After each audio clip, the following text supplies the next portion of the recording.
ஆன்மீகம் பரிகாரம் சேனல் நேயர்கள் அனைவருக்கும் வணக்கம். இன்றைக்கி இப்போ இந்த டாபிக் ஸ்ரீவித்யா சொன்னது உண்மையிலேயே நான் எவ்வளோ கிட்டத்தட்ட ஒரு 3 வருஷத்துக்கு மேலே பண்ணேன். இது ரொம்ப ரொம்ப பிடிச்ச ஒரு கொஸ்டின் இப்போ சொன்னாங்க. நான் எதிர்பார்க்கவே இல்லை.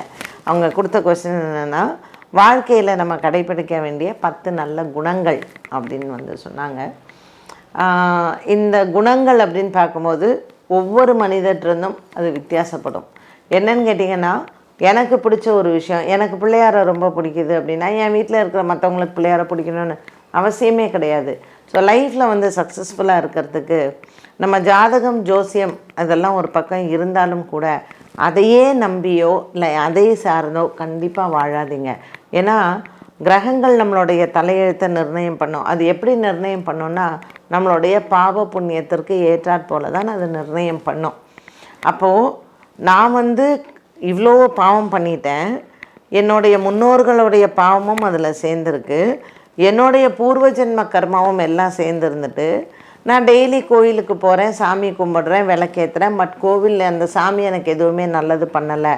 ஸோ அதுக்காக சாமியே இல்லை எதிர்பார்ப்புகள், சாமி எனக்கு இது கொடுத்தாகணுன்ற எதிர்பார்ப்பு. ஸோ இந்த லாஜிக் பார்த்திங்கன்னா மனிதனினுடைய குணத்தில் எப்பொழுதுமே ஒரு எதிர்பார்ப்பு இருக்கும். ஏன் எங்கள் அப்பா அம்மா இன்னும் எனக்கு நல்லா செஞ்சுருக்கலாம். நம்ம ஒரு 4-5 அண்ணன் தம்பிங்களோட பிறந்திருந்தோன்னு வச்சுக்கோங்களேன். நான் அப்பா அம்மாட்ட பாசமாக இருக்கேனே, ஏன் அப்பா அம்மா என்கிட்ட அந்த பாசத்தை காமிக்க மாட்டேன். ஸோ இந்த எதிர்பார்ப்பு அப்படிங்கிற ஒரு விஷயம் ஒரு மனிதனுக்கு என்ன பண்ணும் அப்படின்னு கேட்டிங்கன்னா, நிறைய சோகத்தை கொடுக்கும். அதனால் ஃபஸ்ட்டு யார்கிட்டேருந்து எதையுமே எதிர்பார்க்காதீங்க. கிருஷ்ணர் சொன்ன மாதிரி உன் கடமையை செய், பலனை எதிர்பார்க்காதுன்னு சொன்னார். இந்த 10 விஷயங்கள் ஸ்ரீவித்யா என்கிட்ட கேட்டாங்க. லைஃப்பில் நம்ம என்னென்ன குணங்களை கடைப்பிடிக்கணும் அப்படின்னு. ஃபஸ்ட்டு நான் சொல்லக்கூடியது எதிர்பார்ப்பே வைக்காதீங்க. என் கணவர் என்கிட்ட என்ன சாப்பிட்டியான்னு கேட்கலை, இல்லை ட்ரெஸ் பண்ணிக்கிட்டா இந்த ட்ரெஸ் அழகாக இருக்குன்னு சொல்லலை. என் பசங்க நான் டைனிங் டேபிளில் உட்காந்துருந்தேன், அவங்க ஒரு இட்லி எனக்கு வைக்கலை. இந்த எதிர்பார்ப்புகள், ஏன்னா என்கிட்ட இந்த மாதிரியான கேசஸ் டெய்லி நான் டே டு டே நான் நிறைய பேரோட பேசுகிறேன். ப்ராப்ளம்ஸ் என்கிட்ட சொல்கிறாங்க பார்த்தீங்களா. நான் நினைப்பேன் ஏன் இவங்க எதிர்பார்க்குறாங்க அப்படின்னு. ஏன்னா நான் எதிர்பார்க்கவே மாட்டேன். அது என் கணவராக இருக்கலாம், என் பிள்ளைகளாக இருக்கலாம், எங்கள் அப்பா அம்மாவாக இருக்கலாம், என் கூட பிறந்தவங்களாக இருக்கலாம். ஏன்னா நான் நிறைய அடிபட்டேன். இந்த எதிர்பார்ப்பை வச்சுருக்கும் பொழுது, ஐயோ ஏன் இவங்க நான் இவ்வளோ கரெக்டாக இருக்கேன், இல்லை நம்ம உண்மையாக இருக்கோம்ல, பட் நம்மளை சுற்றி எல்லாருமே நம்மளை ஏமாத்துறாங்க அப்படிங்கிறது. ஸோ அந்த எதிர்பார்ப்பு இருக்கும் பொழுது ஏமாற்றம் அப்படிங்கிறது நம்மளால் தாங்கவே முடியாது. அது எப்போ வரும் அப்படின்னு கேட்டிங்கன்னா, only when you get seasoned. நம்ம எப்போ வாழ்க்கையில் ரொம்ப அடிபட்டு இவ்வளோ தானே அப்படின்னு நினச்சி ஒரு ஒரு ஸ்டேஜ் வரும்பொழுது நம்ம எதிர்பார்க்குறதையே நம்ம விட்டுடுவோம். ஸோ எனக்கு இந்த எதிர்பார்ப்புகள் ஏன் இப்போ இல்லை. எனக்கு கடவுள் எல்லாமே நல்ல உறவுகளை கொடுத்தாரு, எதுவுமே நான் குறை அப்படின்னு சொல்லலை. பட் ஸ்டில் இந்த எதிர்பார்ப்புனால நான் நிறைய ஏமாற்றம் அடைந்தேன். அதனால் குணங்களில் நான் ஃபஸ்ட்டு சொல்கிறது எதிர்பார்ப்புகள் இல்லாமல் இருப்பது. 2வது, மற்றவங்கள புரிஞ்சுக்கணும். நம்ம இந்த புரிதல் அப்படிங்கிறது ரொம்ப ரொம்ப அவசியம். யார்கிட்ட அப்படின்னு கேட்டிங்கன்னா, ஃபஸ்ட்டு உறவுகள், நம்மளுடைய ஃபஸ்ட்டு உறவான அப்பா அம்மா, கூட பிறந்தவங்க, ப்ளஸ் முக்கியமாக நம்மக்கிட்ட வேலை பண்ணுறவங்க. நம்ம நிறைய பேர் என்ன பண்ணுறோம் தப்பு அப்படின்னா, நம்மக்கிட்ட வேலை பண்ணுறாங்க, வீட்டில் வேலை பண்ணுவாங்க, நமக்கு ஒரு டிரைவராக இருப்பாங்க, நம்ம வீட்டில் வேலை செய்கிறவங்களாக இருப்பாங்க. அவங்களுக்கு என்ன மற்றவர்களினுடைய தேவைகளை புரிதல் அப்படிங்கிறது ஒன்று இருக்குது. இதில் ஒரு சின்ன இது என்னென்னா, அவங்க தேவைகளை நம்ம புரியும் பொழுது நாம் அதை சில பேர் அதில் முட்டாளாக்கிறதும் உண்டு, சில பேர் அதில் ஏமாத்துறதும் உண்டு. ஸோ அதில் என்ன நீங்கள் அதில் பைஃபகேஷன் உங்களுக்கு தெரியணும் அப்படின்னா, அவங்களுடைய தேவைகள் என்ன.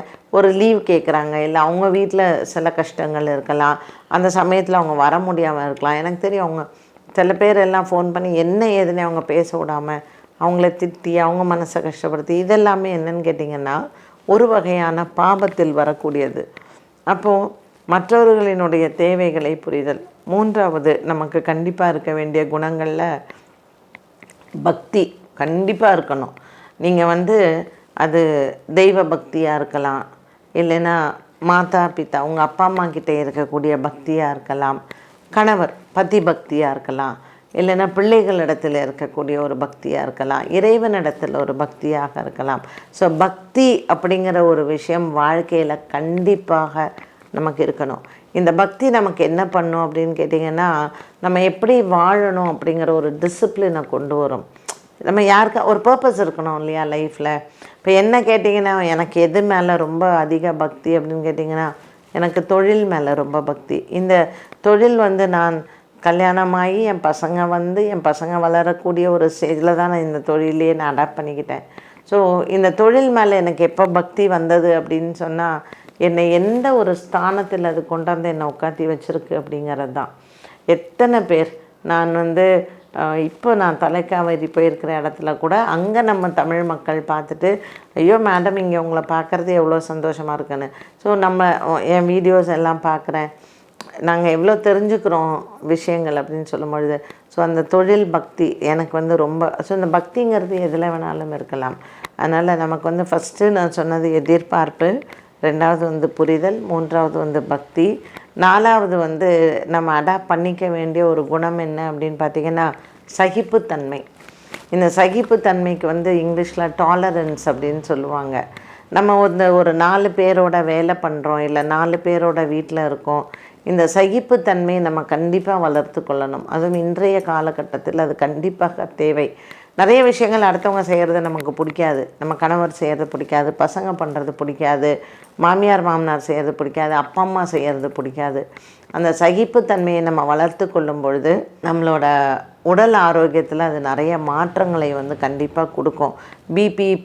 பிபி, சுகர் இதெல்லாம் வந்து நல்லா கண்ட்ரோல் ஆகும். நீங்கள் என்ன தான் மாத்திரை போட்டுட்டு சகிப்புத்தன்மை இல்லை அப்படின்னா தேவையில்லாதவங்களுடைய ஆரோக்கியம் வந்து குறையும். அண்ட் 5வது நமக்கு வளர்த்து கொள்ள வேண்டிய ஒரு குணத்தில் வந்து பார்த்திங்கன்னா தானம் பண்ணுறது, தர்மம் பண்ணுறது.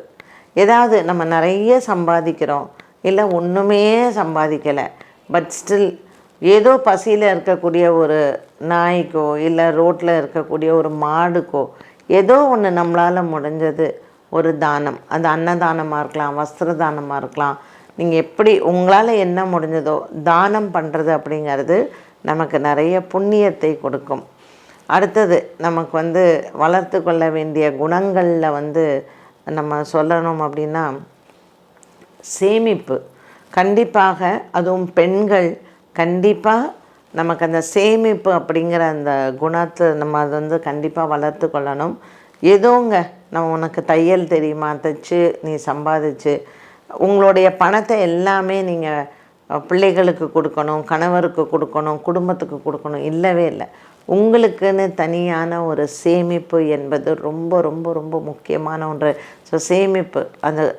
அண்ட் அடுத்தது நம்மள்கிட்ட ஒரு குணம் அப்படின்னா பங்க்சுவாலிட்டி. ஒரு விஷயம் நம்ம பண்ணுறோம், ஒரு இடத்துக்கு நம்ம வந்து இந்த டைமுக்கு போகிறோம் அப்படின்னா அந்த டைமுக்கு நம்ம கண்டிப்பாக நம்ம அங்கே இருக்கணும்.